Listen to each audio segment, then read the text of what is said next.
హరి ఆ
గురుర్బ్రహ్మా గురుర్విష్ణుః గురుర్దేవో మహేశ్వరః గురుః సాక్షాత్ పరం బ్రహ్మ తస్మై శ్రీ గురవే నమః.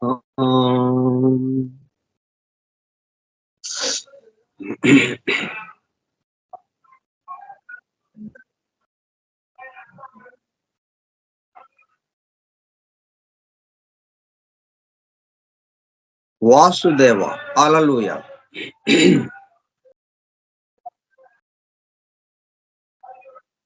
4/1/2024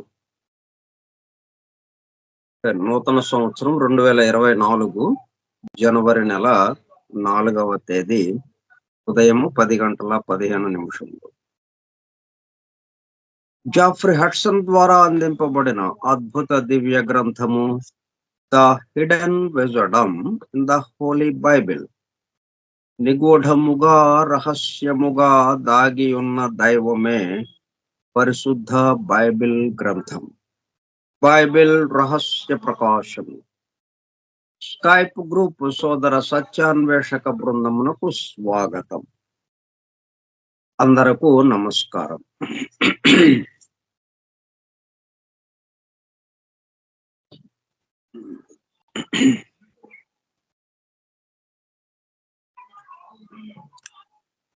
మనం యథార్థ స్థితి, వాస్తవ స్థితి ఒకటి ఉన్నది. దాని నుంచి ఇంకొక స్థితిలోకి వెయిట్ చేసాం. అంటే ఇక్కడ ఏంటంటే 2 స్థితులు మనకి అవగతం అవుతున్నాయి. ఒకటి ఏకత్వ స్థితి, అది ఎల్లప్పుడూ ఉండేది.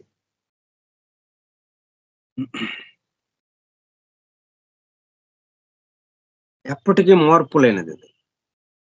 రెండవది అనేకత్వము, భిన్నత్వము.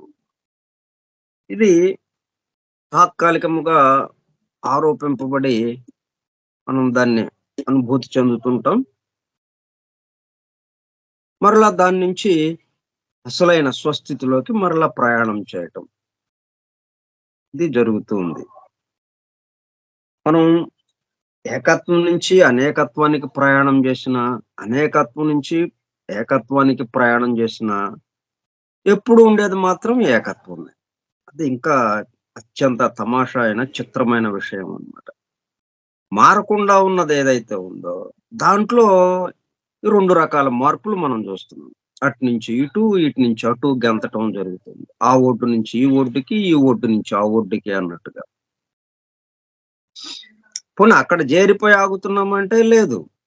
ప్రళయమైకు పోకనే అది 100 సంవత్సరాల ఆయుర్దాయం పూర్తయిపోయింది. మొత్తం అందరము నిర్వాణ స్థితిలోకి వెళ్ళిపోయాం. ఏకత్వ స్థితిలోకి వెళ్ళిపోయాం కంప్లీట్‌గా. చివరికి ప్రకృతి పురుషులు గూడా ఆ సుప్రీం స్పిరిట్‌లో, ఆ పరమాత్మలో లీనమైపోయారు. ఏం లేదిక. మొత్తం ఏకత్వ స్థితిలో ఉంది. ఇంకట్లా ఉండొచ్చు గదా! లేదు. మళ్ళీ ఆ 100 సంవత్సరాలు ఆ కాల ఆ కాలం పూర్తవ్వగానే మరలా సృష్టి స్థితి ప్రారంభం అవుతూనే ఉంది. ఆగనివ్వట్లేదు. మళ్ళీ అక్కడి నుంచి అనేకత్వంలోకి రావటం. అయితే ఈ అనేకత్వంలోకి వచ్చేటప్పుడు మరలా ఏకత్వం ఏమైనా చెదిరిందా? ఏం లేదు. ఆ ఏకత్వం ఏకత్వంగానే ఉంది. ఆ పరమాత్మ తత్వం అలాగే ఉంది. తాడుగానే ఉంది. కాసేపు మనం పాము అంటున్నాం దాన్ని. చీకట్లో చూసి. మరలా కాదు తాడే అంటున్నాం. మళ్ళీ ఇంకో సందర్భంలో మళ్ళీ దాన్ని అంతకుముందు చూసాం గదా! మరలా అదే భావం వచ్చేస్తుంది. మళ్ళీ ఒకసారి చూసాము. లైట్ తెచ్చారు. కాదండి తాడు అన్నారు. ఓకే. అక్కడికి క్లియర్ అయిపోయింది. సరే ఇంకొక సందర్భం వచ్చింది. ఇంకొక 10 రోజుల్లో, ఇంకొక కొంతకాలం తర్వాత, కొంత సమయం తర్వాత మళ్ళీ అక్కడికి వెళ్ళాము. ఆ బావి దగ్గరికో ఎక్కడికో వెళ్ళాము. వెళ్ళేటప్పటికల్లా మళ్ళీ పామే కనిపించింది. అయ్యో! అని మళ్ళీ వెంటనే భయం వచ్చేసింది. అరే! అంతకుముందు మనం చూసాము. అది తాడని తెలిసిపోయింది అని అనిపించదు. మళ్ళీ దీంట్లోకి వచ్చేస్తాం. మళ్ళీ పాము అనిపిస్తుంది. మళ్ళీ వెలుగు ఆ లైట్ తెచ్చుకుంటాం. ఆ కాంతిలో మళ్ళీ తాడని తెలుస్తుంది. హమ్మయ్య! అనుకుంటాం. ఇట్లా జరిగిపోతూ ఉందన్నమాట. ఒక నిరంతర ప్రయాణం అన్నట్టుగా. ఆ వెలుగు ఏదైతే ఉందో, ఆ వెలుగు ద్వారా మనము అసలైన స్థితిని మనం గమనించగలిగాము. అదే ద ఏజ్‌లెస్ విజడమ్. ఎందుకని ఇది గూడా మనకి సప్లై చేయబడింది ఈ సృష్టితో పాటు. లేకపోతే ఇక్కడే ఉండిపోయేవాళ్ళం ఇక. ఇంకా పాము భయంతోనే ఇక జీవితం అంతా గడిపేస్తూ ఉండేవాళ్ళం. ఎన్ని జన్మలు గడిచినా గాని ఆ భయం అలాగే ఉండిపోయేది. ఆ భయంతోనే జన్మలు గడిచిపోతుండేవి. అందుకని మరలా ఆ స్థితి నుంచి స్వస్థితిలోకి రావడానికి ఎందుకంటే స్వస్థితి నుంచి వేరే స్థితిలోకి వెళ్లారు గాబట్టి వీళ్ళు. అది స అది సహజం. స్థూలానికి సృష్టి వచ్చేటప్పుడు కల్లా స్థూల జగత్తుకొచ్చేటప్పటికి, ఈ రూప జగత్తులోకి ప్రవేశించేటప్పటికి తప్పనిసరిగా భిన్నత్వం వచ్చేస్తుంది. ఒకదాన్ని చూసి ఇంకోటి అనుకోవడం అనే దాంట్లోకొచ్చేస్తాం. మరి ఆ పొరపాటును సరిదిద్దుకోవటానికి దానికి సంబంధించిన జ్ఞానము కావాలి మనకి. అది మనతో పాటు లేకపోతే వెలుగు మరి ఆ దీపం లేకపోతే మనం ఇంకా అలాగే ఉండిపోతాం ఆ చీకట్లో. అందుకని ఆయనేం జేశారు, ఈ సృష్టి స్థితితో పాటు ఆ వెలుగును కూడా మనతో పాటు పంపించారు. మనలోనే ఉంది ఆ వెలుగు. ఆ వెలుగుతో, ఆ దీపంతో మనం ఎప్పటికప్పుడు సరి జేసుకోవటం. అదే ద ఏజ్‌లెస్ విజడమ్. ఆ దీపం ఏంటి? Ageless wisdom.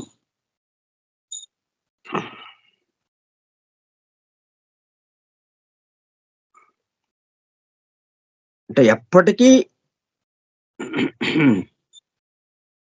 ముసలితనం రాని, పనికిరానితనం రాని, అంతం లేని వయస్సు లేకుండా. అంటే ఎప్పుడు జూసినా అలాగండి. నిత్య యవ్వనుడు అంటుంటాం. అలాగా లేకపోతే ఇప్పుడు మనకి దక్షిణామూర్తి ఉన్నాడు. ఆయన శిష్యులున్నారు. ఆయనేమో నిత్య యువకుడు. ఆయన శిష్యులేమో నిత్య వృద్ధులు. శిష్యులేమో వృద్ధులు. ఎక్కడైనా గాని గురువు వృద్ధుడుగా ఉంటాడు. శిష్యుడేమో యువకులుగా ఉంటారు. అది గదా! కానీ ఇక్కడ రివర్స్ అయింది. ఎందుకని? ఇదే మనకి సంకేతంగా అన్నమాట. ఒక అద్భుతమైన సంకేతం ఇది. ఏజ్‌లెస్ అది. ఇంకా ఆయనకి ముసలితనం లేదిక. ఆహ్, ముసలితనం లేదు గాబట్టి మళ్ళా జన్మించడం లేదు. జన్మించడం లేదు గాబట్టి బాల్యం లేదు.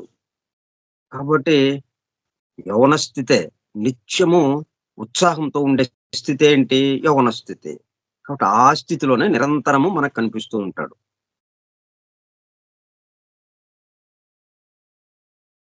మార్పు లేకుండా ఉన్నాడు అని చెప్పడం కోసం. ఆ మార్పు లేనిది ఉంది గాబట్టి మన దగ్గర, దాని ఆధారంగా మనము ముసలోళ్ళమైపోయి గూడా, ఆ విషయం తెలుసుకొని మరలా మనం ఆయనగా మారుతున్నాం. అందుకనే దక్షిణామూర్తి యువక గురువు, ఆయన శిష్యులు వృద్ధ శిష్యులు అని ఆ సంకేతం అలా పెట్టారు. ఇట్లా మనకి ఏజ్‌లెస్ నిత్య నూతనముగా ఉండేది. యవ్వనానికి సంబంధించింది. నిత్య నూతనమైన వెజడం. దైవమే నిత్యనూతనంగా ఎవరుండేది? ఎల్లప్పుడూ ఒకేలాగా ఉండేది. మార్పు లేకుండా ఉండేవాడెవడు? ఒకడే ఒకడు. ఎల్లప్పుడూ ఒకేలాగా మార్పు లేకుండా. నిరంతరం మార్పు ఏమాత్రము లేకుండా. దైవము. ఏజ్‌లెస్ విజడం. ఆ దైవము అనే వెలుగు, ఆ దైవం అనే దీపము మనతో పాటు వచ్చేస్తా ఉంది. మనలో పెట్టేసి పంపించేస్తున్నాడిక. తయారు చేయటం వస్తువుని లోపల బిగిచ్చేసి పంపిస్తున్నారు. ఇందులో మనము ఇక్కడికొచ్చినప్పటికల్లా అక్కడున్నప్పుడు ఏకత్వమే. ఎప్పుడైతే బయటపడ్డామో వెంటనే భిన్నత్వం వచ్చేసింది, అనేకత్వం వచ్చేసింది. తిరుగుతున్నాం, అటు తిరుగుతున్నాం, ఇటు తిరుగుతున్నాం, గందరగోళం పడుతున్నాం. అప్పుడు ఆ లోపల దీపం నెమ్మదిగా మనల్ని ప్రేరేపిస్తూ ఆ దీపపు వెలుగులో చూడమని నెమ్మదిగా మనం అటువైపుకి వెళ్ళటానికి అది ప్రోత్సహిస్తూ ముందుకు తీసుకువెళ్తూ ఉందన్నమాట. అందుకని the ageless wisdom.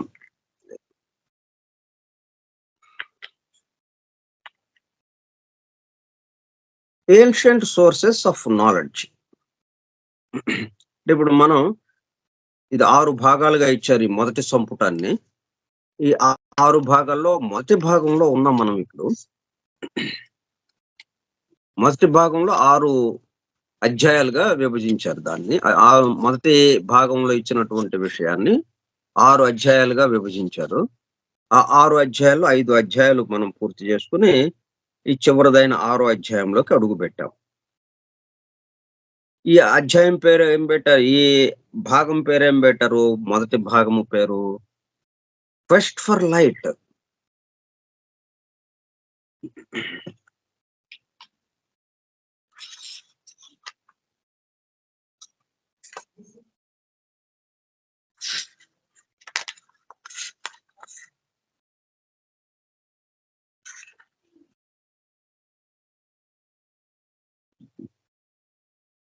మ్యాన్‌కైండ్స్ quest for light. ఎందుకు ఈ వెలుగు కోసం ఎవరు వెతికేది? మానవుడే. అంతకుముందు ఎతకడాలేం లేవు. సాఫీగా సాగిపోయింది ప్రయాణం.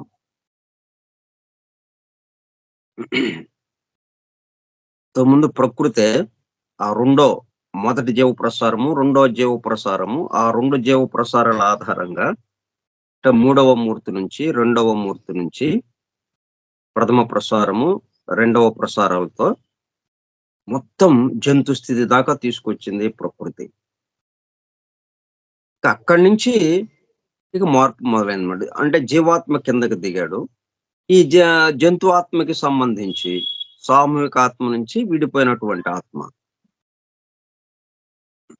వ్యక్తిగత ఆత్మగా మారింది. దేహాత్మగా ఇప్పుడు మనకు ఉపాధిగా ఉంది. అంటే మానవ ఉపాధిగా ఆ జంతువు ఆత్మ, విడిపడిన జంతువు ఆత్మ మానవ ఉపాధిగా ఇక్కడ తిరుగుతూ ఉన్నది. అది తిరగాలంటే దానికి మళ్ళీ చైతన్యం కావాలి గదా! అది జీవాత్మ దీంట్లోకి ప్రవేశించింది.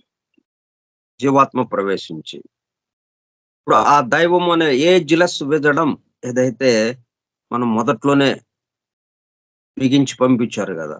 ఇప్పుడు దాన్ని పనిచేయించటం ప్రారంభిస్తుంది ఈ జీవాత్మ.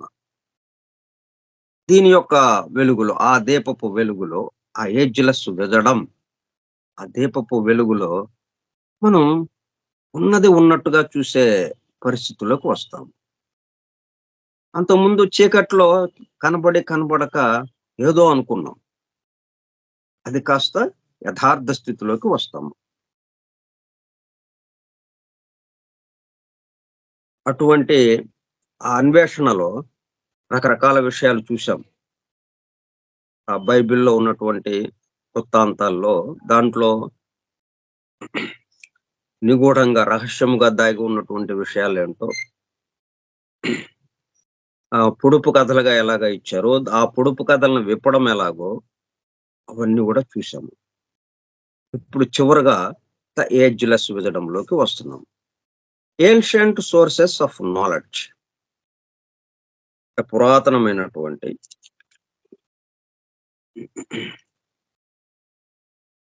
పూర్వకాలపు అంటే చాలా కాలం నుంచి ఎందుకంటే ఈ సృష్టికి ఫలానా బిగినింగ్ లేదు. ఫలానా ప్రారంభం లేదు. ఈ సృష్టికి ప్రారంభం లేదు. ఎప్పటి నుంచో తెలియదు. జరుగుతూ ఉంది, జరుగుతూ ఉంది. పగలొస్తోంది. పగలెళ్ళిపోయి రాత్రొస్తోంది. రాత్రెళ్ళిపోయి పగలొస్తోంది. అట్లాగా బ్రహ్మ రోజొచ్చేసింది. 1000 మహాయుగాలు గడిచిపోయి. ఆ బ్రహ్మ పగలెళ్ళిపోయి బ్రహ్మ రాత్రొచ్చింది. మళ్ళీ 1000 మహాయుగాలయిపోయినాయి. అట్లా రోజులు దొర్లిపోతున్నాయి. నెలలయిపోతున్నాయి. సంవత్సరాలయిపోతున్నాయి. 100 సంవత్సరాలయిపోయింది. మహాప్రళయం వచ్చేసింది. మళ్ళీ 100 సంవత్సరాలు ఆ మహాప్రళయ స్థితిలో ఉండిపోయాం. ఒక్క పరమాత్మ ఇంకా మొత్తం అన్నీ పురుషుడు, ప్రకృతితో సహా సమస్తం ఆ సుప్రీం స్పిరిట్‌లోకి వెళ్ళిపోయింది. సుప్రీం స్పిరిట్ ఒక్కటే ఉండిపోయింది. మళ్ళీ అక్కడి నుంచి మళ్ళీ ప్రారంభం కథ. ఇట్లాగా ఎప్పటి నుంచి జరుగుతుందో తెలియదు. కాబట్టి ఇప్పుడు కాలానుగుణంగా ఎప్పటికప్పుడు ఈ మార్పులు, చేర్పులు జరుగుతుంటాయి గాబట్టి, వికాసం దశలు రకరకాలుగా మారుతుంటాయి గాబట్టి, ఈ విషయాన్ని అర్థం చేసుకోవడానికి మనం దేంట్లో భాగంగా ఉన్నామో, ఆ సృష్టికి సంబంధించిన అవగాహన చేసుకోవటానికి రకరకాల విజ్ఞానాలు మనకిచ్చారు. రకరకాల శాస్త్రాలు.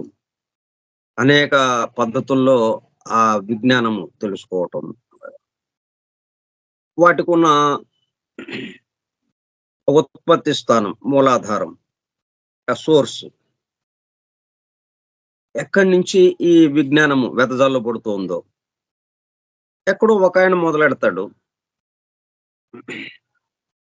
అది కొంతకాలం పాటు, కొన్ని యుగాల పాటు అది సాగిపోతూ ఉంటుంది. మళ్ళీ కొంత ఆ యుగాలు మారేటప్పటికల్లా ఒక్కొక్క యుగానికి ఒక్కొక్క యుగం అంటే సామాన్యమైన కాల పరిమాణం గాదు. లక్షల సంవత్సరాలు. అందులో లక్షల సంవత్సరాల్లో ఈ మానవుళ్ళు ఎన్నో రకాల మొత్తం 7 మూల జాతులు తిరుగుతూ ఉంటాయి. ఒక మూల జాతి అంతరించిపోయి, రెండో మూల జాతి రావడం. రెండో జాతి అంతరించి మూడవ మూల జాతి రావడం. ఇలా ఒక్కొక్క మూల జాతి వచ్చే కొంది వాళ్ళలో వారి వికాసానికి అనుగుణంగా మరింత మెరుగ్గా బోధించాల్సిన అవసరం ఉంటుంది. ఇప్పుడు ఒకటో తరగతోడికి పాఠం బోధించాం. వాడు క్రమక్రమంగా అభివృద్ధి చెందుతూ కాలేజీకొచ్చాడు.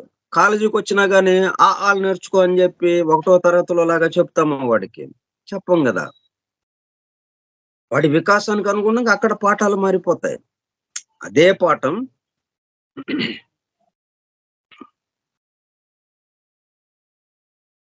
ఆవు అని ఇక్కడ ఒక పదం మాత్రమే చెప్పాము ఒకటో తరగతిలో. అమ్మ, ఆవు, ఇల్లు, ఈగ ఇట్లాగా చిన్న చిన్న పదాలు అయ్యే చెప్పాము. అక్కడికి వెళ్ళేటప్పుడు కల్లా కాలేజీ దశకి, ఆ కళాశాలకు వెళ్ళిపోయేటప్పుడు కల్లా వాడికేం చెప్తాము? అమ్మ అంటే ఏంటనుకున్నావు?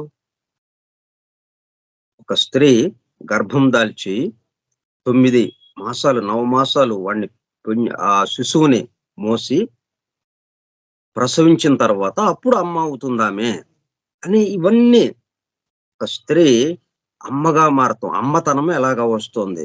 మాతృమూర్తి ఎలా అవుతుంది? అన్నది అక్కడ వివరింపబడుతుంది. ఇక్కడ అది వివరింపబడదు. అమ్మ అని పదం చెప్పి వదిలేసాం. ఇప్పుడు మనము ఇయన్నీ చెప్తే వీడు అర్థం చేసుకోలేకపోవచ్చు. వీడు 5 సంవత్సరాల కుర్రోడికి, 5 సంవత్సరాల పిల్లవాడికి ఇప్పుడు ఇట్లాగా నవమాసాలు మోయటం, ప్రసవించటం, అప్పుడు తల్లి అవుతుంది, అమ్మ అవుతుంది అని ఇట్లాగా చెప్తే వాడికి గ్రహింపుకి కొంచెం కష్టమవుతుంది. బాల్యంలో ఉన్నాడు గాబట్టి. బాల్య దశలో ఉన్నాడు గాబట్టి. అందువల్ల వాడు కాలేజీ దశకొచ్చేటప్పుడు కల్లా ఆ విషయాల్ని వాడు గ్రహించటానికి వికాసము పెరిగింది వాడికి. కాబట్టి అప్పుడు వివరించడం జరిగింది. అట్లాగా మనం ఒకటో తరగతిలో బోధించినవే మనం కొత్త విషయాలే అక్కడేం బోధించడం లేదు. దాని యొక్క వివరణ అక్కడ అందిస్తున్నాం. ఇప్పుడు ఇల్లు ఎలా కట్టాలి? Architectural engineering. ఇంజినీరింగ్ డిగ్రీకి వెళ్ళిపోతున్నాం అక్కడ కాలేజీలో. ఇల్లు కట్టే పద్ధతులన్నీ దాంట్లో బోధింపబడుతున్నాయి. Civil engineering. ఇట్లా ఉంటాయన్నమాట. But ancient sources of knowledge. ఇట్లాగా ఈ విజ్ఞానము మనకి ఎక్కడి నుంచి అందింపబడుతుందో, ఆ పురాతనమైనటువంటి కాలంలో ఎట్లాగా అందించారో, వాటి ఆధారంగానే క్రమక్రమంగా మార్పులు, చేర్పులతో మనం వ్యాసుల వారున్నారు. కలియుగం వచ్చేటప్పుడు కల్లా ఒక్కొక్క యుగానికి ఆ వేదము 4 భాగాలుగా ఆ వేదము ఎట్లాగా మార్చాలి? ఎట్లా మార్పులు చేయాలి? ఏ విధంగా ఒకదాని తర్వాత ఒకటి అందివ్వాలి?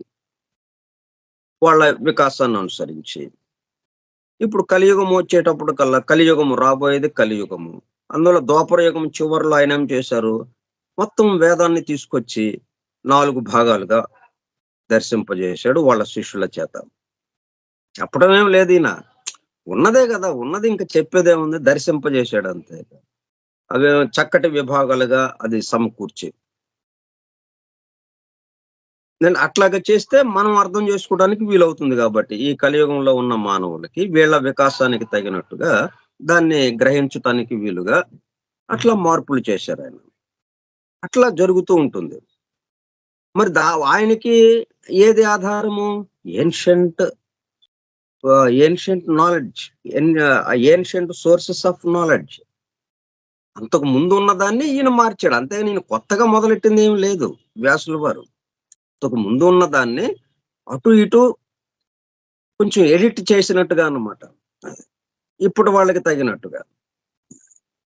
అట్లా మరి ఆ వెనకాలంలో ఆ ద్వాపర యుగం ప్రారంభంలో అట్లా అప్పుడు మార్పులు జరిగినాయి. అట్లాగే త్రేతాయుగము ప్రారంభంలో, అట్లాగే కృతయుగం ప్రారంభంలో ఇట్లా జరుగుతూ ఉంటాయి. మళ్ళీ ఇప్పుడు ఈ కలియుగం అయిపోయాక ఈ 4,32,000 సంవత్సరాలు పూర్తయిపోతే మరలా కృతయుగం వస్తుంది. ఆ కృతయుగం వచ్చినప్పుడు దానికి తగినట్టుగా ఇప్పుడు మనం ఎట్లాగైతే ఋగ్వేదము, సామవేదము, యజుర్వేదము, అథర్వణ వేదం అనే 4 పేర్లతో ఇట్లాగా మనం నేర్చుకుని చదువుకుంటున్నాము. అక్కడ మారిపోతుంది అప్పుడు. ఇదే పద్ధతిలో అక్కడ అందివ్వరు. ఇట్లా ఉంటుందన్నమాట. అది ఏన్షియంట్ సోర్సెస్ ఆఫ్ నాలెడ్జ్. అవేంటి? ఈ విజ్ఞానం ఎక్కడి నుంచి అందింపబడుతుంది? విజ్ఞానము అంటే జ్ఞానానికి సంబంధించిన విషయం చెప్పేది. మనకి 2 పదాలున్నాయి. విజడం, నాలెడ్జ్. విజడం నేరుగా ఏదైతే మొత్తానికి ఆధారం ఉందో, ఆ దైవము అనే పేరుతో ఏది చెప్తున్నామో, ఎల్లప్పుడూ ఉండేది, నిత్య నూతనంగా మార్పులు లేకుండా ఉండేది. అది విజడం. నాలెడ్జ్ ఆ విజడం గురించి తెలుసుకోవడానికి మనం అవగాహన చేసుకోవటానికి వివరించబడేది. వివరించ వివరించటానికి వచ్చినటువంటి శాస్త్రాలు, అనేక రకాల శాస్త్రాలు, అనేక రకాల వ్యాఖ్యానాలు, వివరణలు, ఇవన్నీ నాలెడ్జ్ దాంట్లోకి వస్తాయి. విజ్ఞానము దాంట్లోకి వస్తుంది. ఈ విజ్ఞానము మరి ఇవాళ వస్తే మనకి ఎలాగ తెలుస్తుంది? ఎప్పటి నుంచో వస్తుంటే మనం ఒక కాలేజీ అంటారు. మనం ఇప్పుడు లండన్‌లో లేకపోతే అమెరికాలో స్టాన్‌ఫోర్డ్ యూనివర్సిటీ అని, లండన్‌లో ఆక్స్‌ఫోర్డ్ యూనివర్సిటీ అని ఇట్లాగున్నాయి. 100 సంవత్సరాలు దాటినవి ఇయన్నీ. మరి అప్పుడివి అదే పద్ధతిలో జాగ్రత్తగా వాటిని వివరించటం, ఆ నాలెడ్జ్‌ని అందించటం ఎట్లాగా? ఈ జేరుతున్నటువంటి వీళ్ళ యొక్క వికాసానికి అనుగుణంగా అట్లాగా మార్పులు చేసుకుంటా సిలబస్‌ని, ఆ విద్యా విధానాన్ని మార్పులు చేసుకుంటూ ఆ విజ్ఞానాన్ని అందిస్తున్నారు. దేని ఆధారంగా? ఫస్ట్ వాళ్ళు దేని ఆధారంగా మొదట్లో ప్రారంభించారో ఆ సోర్స్‌తో, అది ఆ మూలంతో అట్లాగా పాతదేదైతే ఉందో అవి ఈ నాలెడ్జ్ ఎక్కడి నుంచి వచ్చిందో అవి మనకి ఇప్పుడు చెప్తున్నారు ఇక్కడ. Ancient sources of knowledge. ఇవి మనం ఇప్పుడు తెలుసుకుంటున్న విషయాలు, ఇది ఇట్లాగండి, ఇది ఇలాగండి అని మనం చెప్పుకుంటున్నాం. సీక్రెట్ డాక్టర్‌ని గురించి చెప్పుకుంటున్నాం. ఈ బైబిల్ మరి సీక్రెట్ డాక్టర్‌ని ఆధారంగానే కదా! దాని యొక్క వెలుగులో ఈ పవిత్ర గ్రంథాలు ఎలాగా చదవాలో ఇప్పుడు మనం నేర్చుకుంటున్నాం. మరి సీక్రెట్ డాక్టర్‌నికి ఎట్లాగా వచ్చింది? Ancient sources of knowledge. పురాతనమైన కాలం నుండి అక్కడ ఉన్నటువంటి మూలాన్ని ఆధారం చేసుకొని, ఆ విజ్ఞానానికి ఉన్న మూలాన్ని ఆధారం చేసుకొని మనకిప్పుడు అందింపబడుతుంది. ఇది ఎక్కడి నుంచి అంటే మనకి అందినంతలో, మనకి తెలిసినంతలో ఎప్పటిది ఈ విజ్ఞానము? ఇప్పుడు మనకి అందుతున్నటువంటి ఈ విజ్ఞానము ఎప్పటిది? అనేది ఇప్పుడు ఇక్కడ మనం తెలుసుకుందాం. ఎందుకంటే ఇది ఇప్పుడు చెప్తున్నారు. మరి అంతకుముందు వాళ్ళకేం చెప్పారు?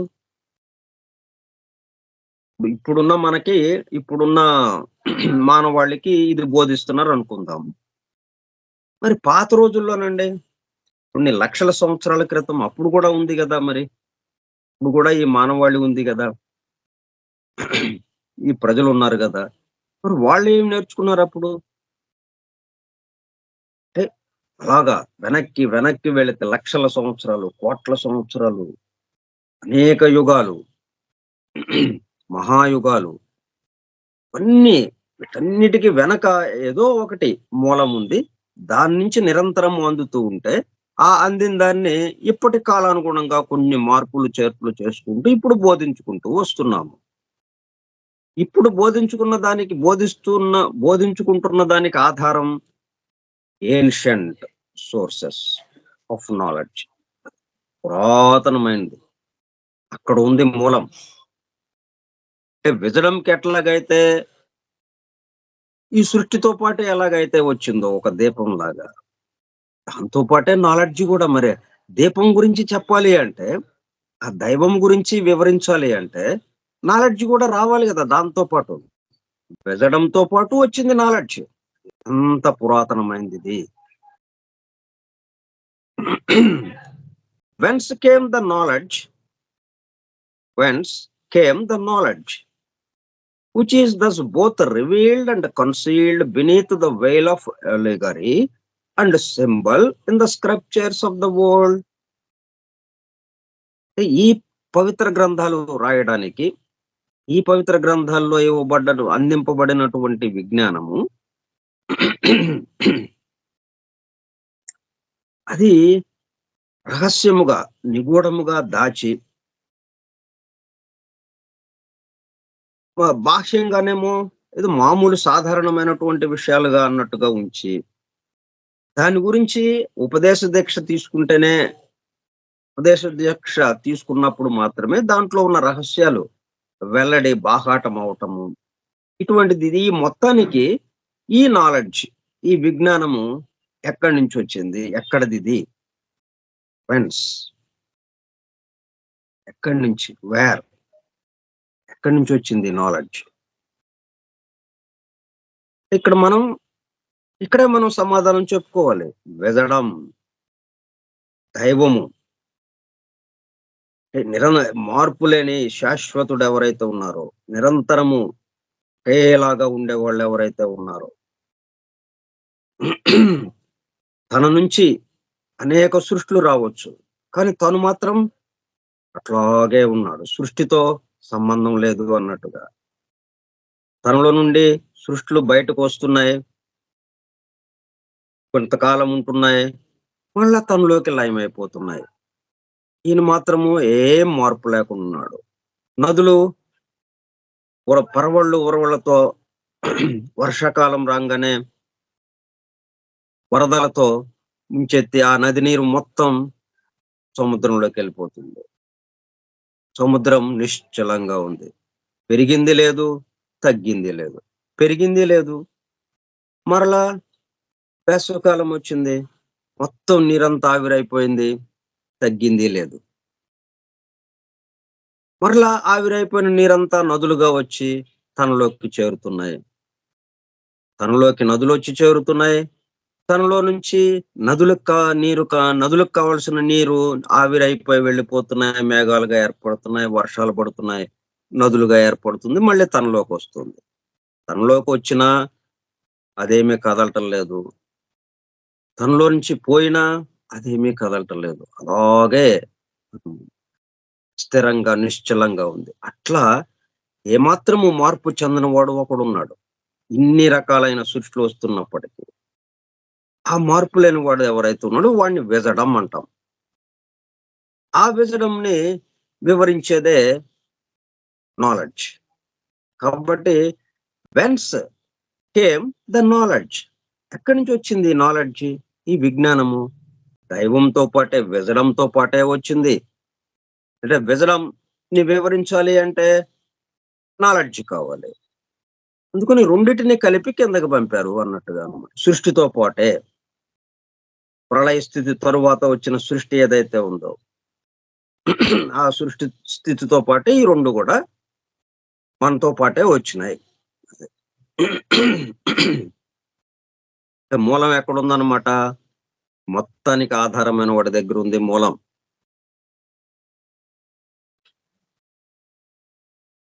అవే మనకి పవిత్ర గ్రంథాల్లో ఆ మహాత్ములకి, ప్రవక్తలకి, ఋషులకి వాళ్ళకి అందితే వాళ్ళు దర్శిస్తే వాటిని గ్రంథస్థం చేశారు పవిత్ర గ్రంథాలుగా. మరి ఈయన వాల్మీకి గాని, వ్యాసుల వారు గాని వాళ్ళేమి పండితులైపోయి ఎంతో పరిశోధనలు చేసి రాసినయేమి కాదు. వాళ్ళకి సినిమాలాగా దర్శనమిస్తుంది ఎదురుగా దృశ్యమానంగా. ఈ సమస్త సృష్టి ఎలాగా జరుగుతుందో ఏంటో అన్నట్టుగా వాటినే గ్రంథస్థం చేశారు వాళ్ళు. అయితే ఎట్లా చేశారు? పొడుపు కథలుగా చేశారు. అంటే అంది అందనట్టుగా. వినీత్ అంటే revealed and concealed, both revealed and concealed beneath the veil of allegory and symbol. సంకేతాత్మకంగా, అట్లాగే కథల రూపంలో, దృష్టాంతంగా. అంటే ఒక్కదాని విషయం చెప్పడం కోసము ఇంకొక దాన్ని ఆధారం చేసుకుని అది ఎట్లాగా ప్రవర్తిస్తుందో అది చూపించేటప్పుడు కల్లా దీనిలాగానే అది కూడా ఉంటుంది అన్నట్టుగా అలాగా దృష్టాంతంగా ఎలిగరి అంటే. అలా సింబల్ అంటే సాంకేతికంగా, సంకేతమయంగా. ఇవి concealed beneath the veil of, ఇట్లా ఈ రహస్యముగా, నిగూఢముగా రాయబడి ఉన్నది అదే విజ్ఞానము, అదే నాలెడ్జ్. మరలా రివీల్డ్, వెల్లడి చేయబడుతూ ఉన్నది.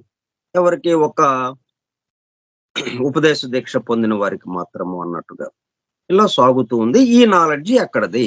Veins came the knowledge. ఎక్కడి నుంచి వచ్చింది నాలెడ్జ్? ఈ విజ్ఞానం అంతా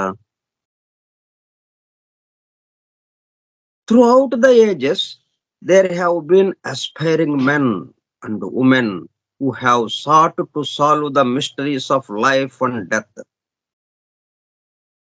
అంటే ఈ మానవాళి వీటిల్లోనే కొంతమంది ముందు ప్రయాణం ప్రారంభించారు.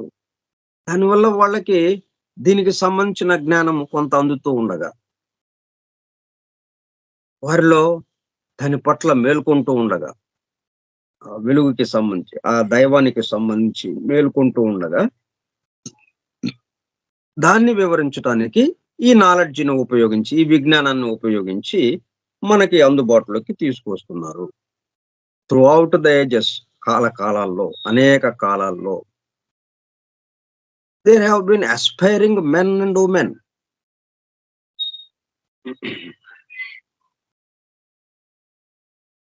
అంటే నిరీక్షణ మన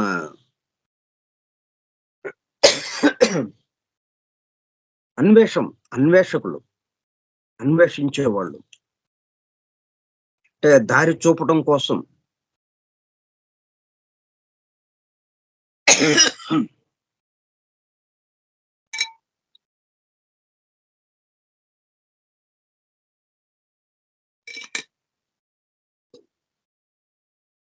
ఈ సృష్టిలోని మానవాళి దారి తన్ను తెలియక అలాగా ఈ జన్మ మరణ చక్రంలో ఇరుక్కుపోయి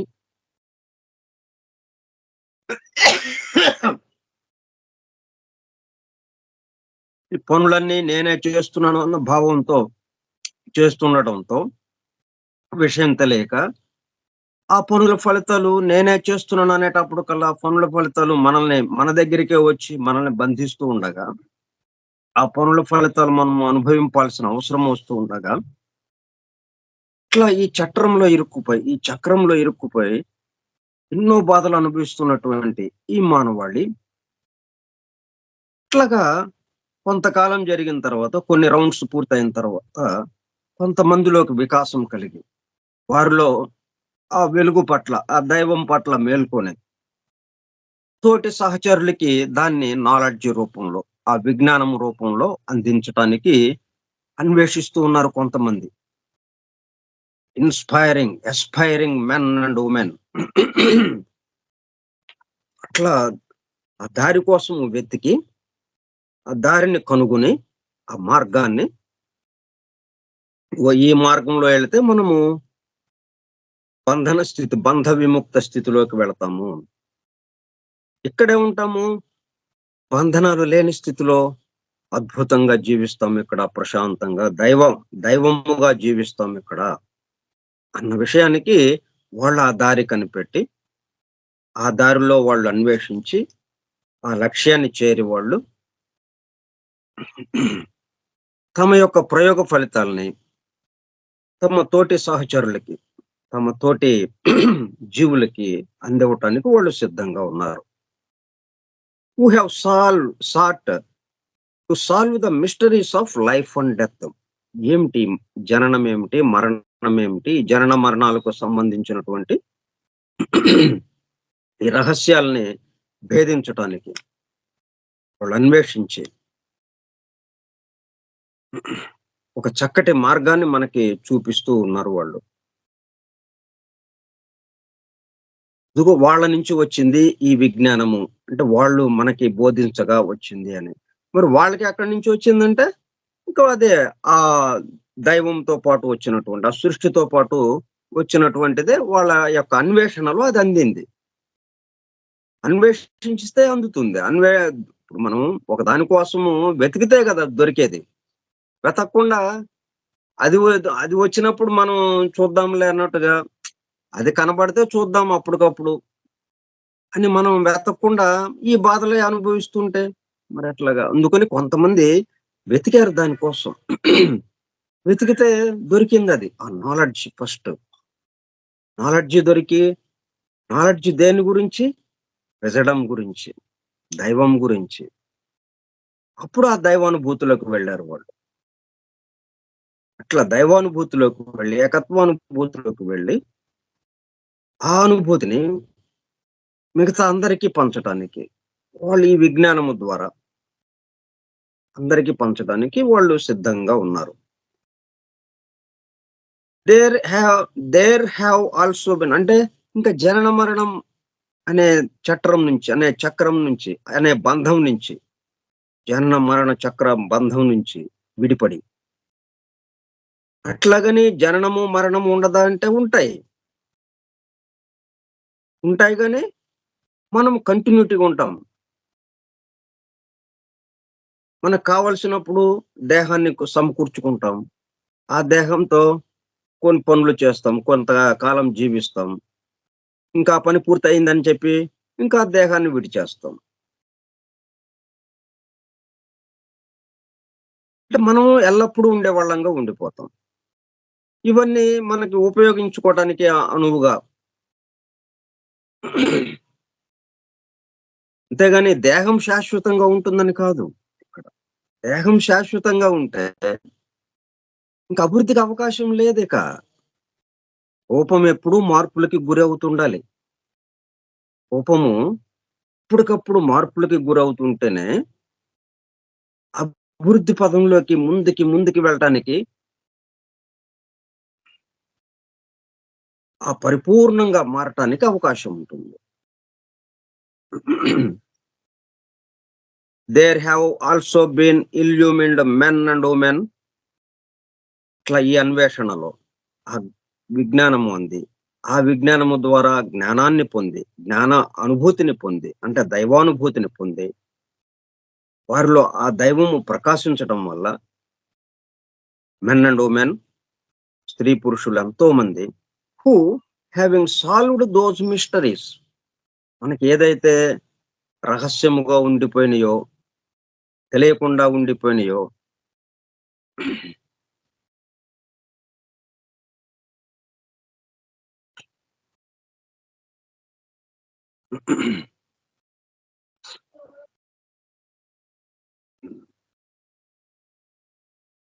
మనకి కష్టాలకి, బాధలకి సమాధానము తెలియక ఎందుకు ఈ కష్టాలు పడుతున్నాం?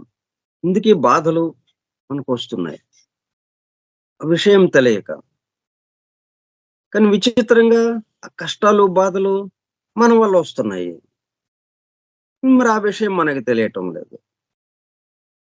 నా కోసం చేస్తున్నాం అంటున్నాము.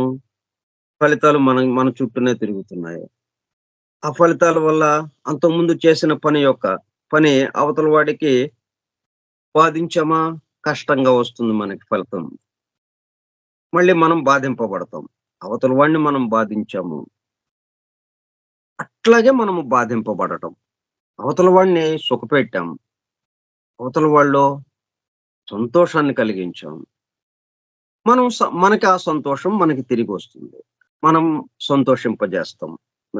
మనకి సంతోషం కలిగేటట్టుగా సంఘటనలు ఎదురవుతాయి. ఈ 2 మరి ఎక్కడి నుంచి వస్తున్నాయి? మనకి సంతోషం కలిగినా, దుఃఖం కలిగినా, కష్టం కలిగినా ఎక్కడి నుంచి వస్తున్నాయి ఇవి?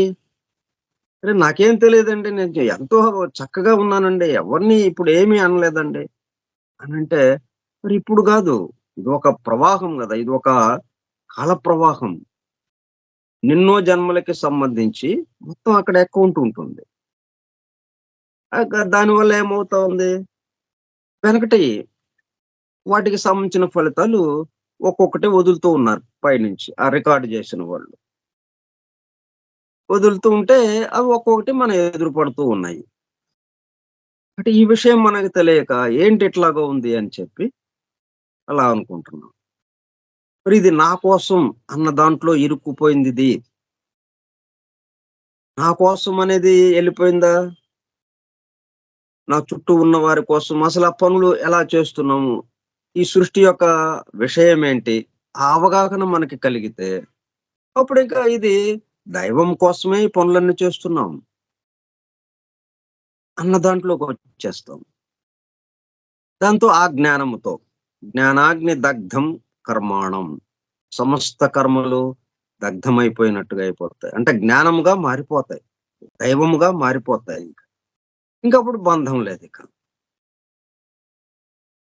ఇప్పుడు ఈ కష్టము, సుఖము అన్నది గూడా లేకుండా పోతుంది.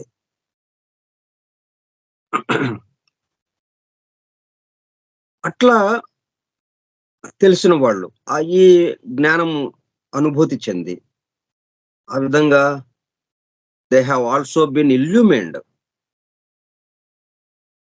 దైవానుభూతిలోకి వెళ్ళిన వాళ్ళు men and women who having solved those mysteries.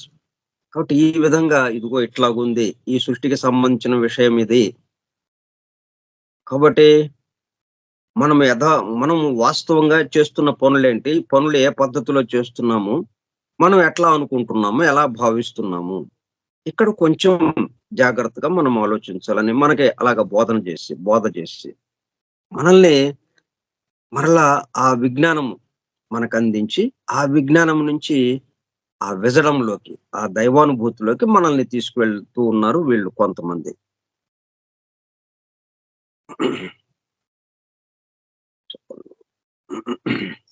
అంటే వీటన్నిటిని పరిష్కరిస్తూ మన యొక్క సమస్యలు, ఎందుకు ఈ సమస్యలు, వాటిని పరిష్కరించటం. పరిష్కరించడం అంటే ఏం లేదు, విశదపరచటమే, తేటపరచటం.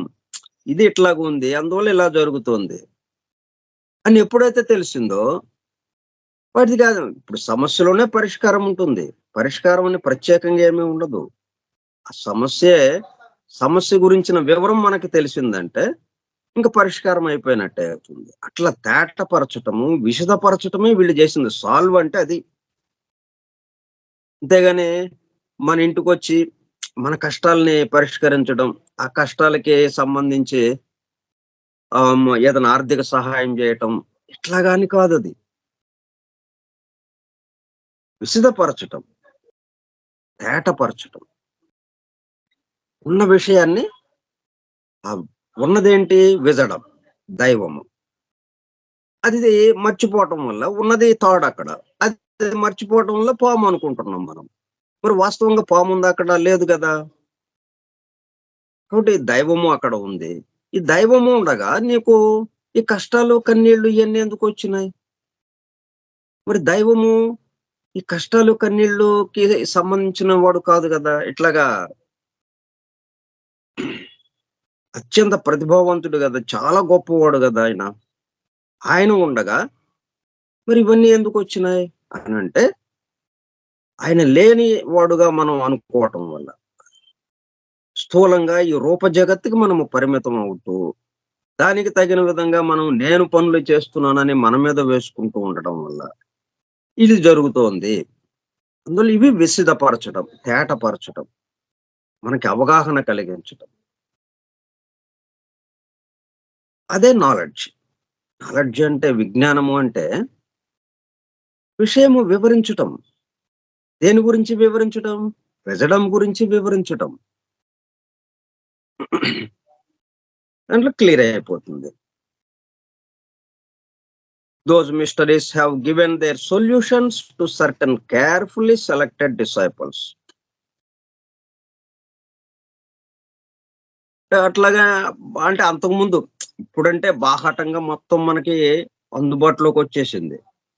అంటే ఇది అంతకుముందు ఉన్న విషయానికి సంబంధించింది రాస్తున్నారు కాబట్టి, అప్పుడు ఏం చేసేవాళ్ళు, ఒక 100, 200, ఒక 1000 సంవత్సరాలు ఇట్లాగా ఆ వెనక కాలంలో అట్లా అందుకున్న వాళ్ళు. ఆ జ్ఞానానుభూతి చెందిన వాళ్ళు. జ్ఞానము ద్వారా ఆ జ్ఞానము తెలుసుకొని, ఆ జ్ఞానానుభూతిని అందుకున్న వాళ్ళు తమలో ఆ జ్ఞానము ప్రకాశిస్తుంటే, దైవము ప్రకాశిస్తుంటే, అటువంటి వాళ్ళు ఏం చేశారు? మామూలుగా విజ్ఞాన పరంగా వాళ్ళకి వివరించడానికి ప్రయత్నం చేశారు చుట్టూ ఉన్న వాళ్ళకి. కానీ కొంతమందికి మాత్రం దాంట్లో ఉన్న అసలైన రహస్యాలేంటో వాళ్ళకి బోధించారు. ఎవరికి? Carefully selected to certain carefully selected disciples. వాళ్ళకి చాలా జాగ్రత్తగా వీళ్ళు పనికొస్తారా లేదా? వీళ్ళకి అర్హత ఉందా లేదా? అని జాగ్రత్తగా గమనించి వాళ్ళని తీసుకొని